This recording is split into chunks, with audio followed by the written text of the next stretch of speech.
This is Good Evening San Diego.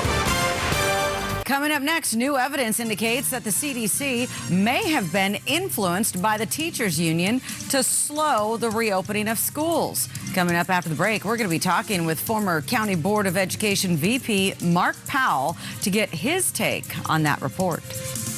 Recently released emails between the CDC, the White House, and the American Federation of Teachers indicate that the teachers union had a pretty heavy influence on the CDC's school reopening guidance that was released back in February. The communications between these agencies came despite the CDC and the White House claiming that their reopening decisions would be free of political influence and based upon science. Joining us now to talk more about the importance of these findings is former County Board of Education Vice President Mark Powell. Mark, good to see you.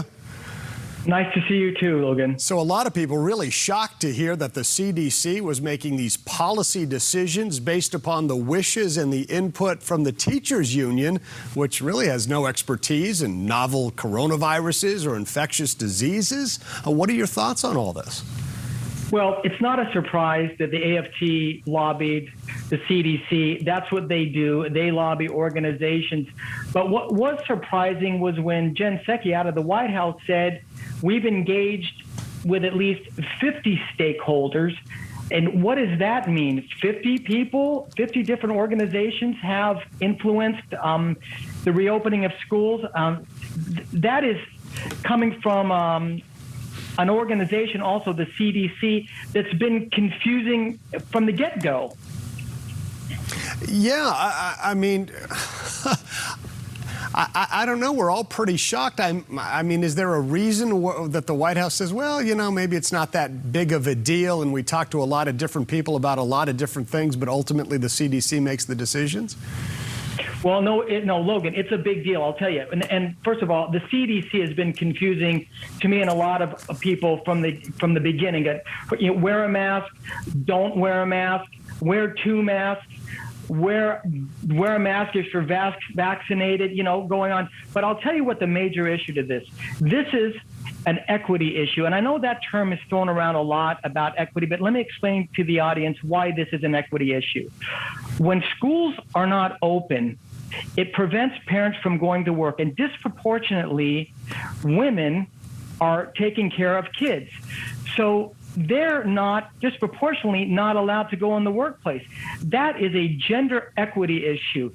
By not opening up the schools, this adversely affects women far more than men to enter the workforce. It's my understanding it disproportionately harms students of color and low-income students as well. Private schools have been open in San Diego since last September with not too many issues.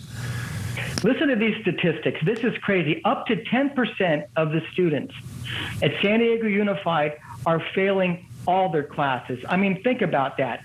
Failing one class or failing two classes, but up to 10%, that's about 9,500 students are failing all classes. And a lot of the kids that are being affected are students of color, students that come from low-income families that don't have the resources to put their kids in these fancy private schools that have been open. A lot of them have been open since September. It's just not fair.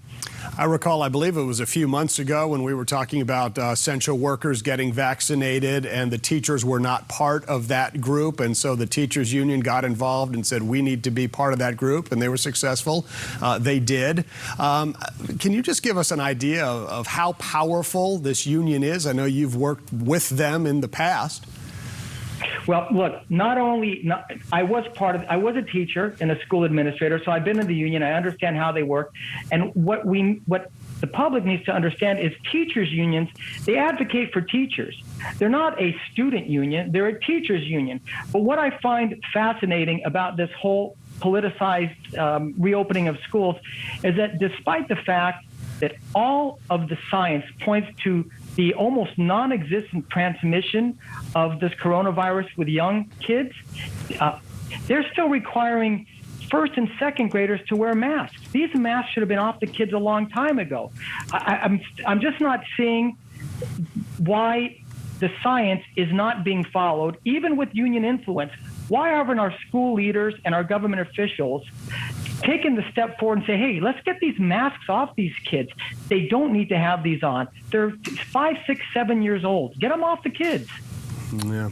Well, it's an interesting subject. Mark Powell, former County Board of Education Vice President. Thanks for shedding some light on all of this, Mark. Good to see you. Thank you. Thank you, Logan.